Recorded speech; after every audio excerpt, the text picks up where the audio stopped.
Hello mga Mima, share ko lang kung ano nga ba ang purpose ni Mima J, bakit siya nagsusumikap. Ayun yung mga sharing video, pictures ko ng aking family, sila ang dahilan kung bakit ako nagsusumikap sa buhay.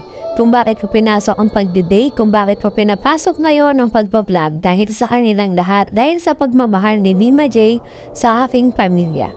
Napakasaya ko kapag napapasaya ko sila.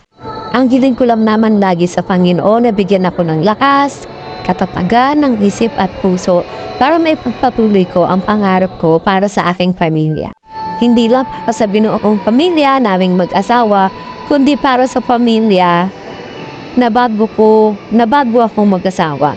Kundi yung mga magulang ko, mga kapatid ko.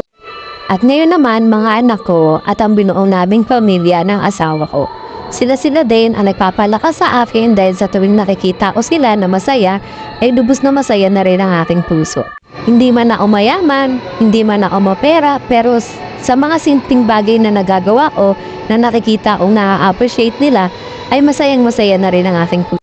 Kaya nagagawa ko yan ng iba't ibang disenyo ng cake, inspirasyon ko sila, dahil iniisip ko na para sa kanila yung ginagawa ko, kaya habang ginagawa ko yung cake ko, mas pinagbubutihan ko dahil ang pamilya ko ang pinagbabasihan ko habang gumagawa ako ng iba't ibang order sa akin ng mga cake.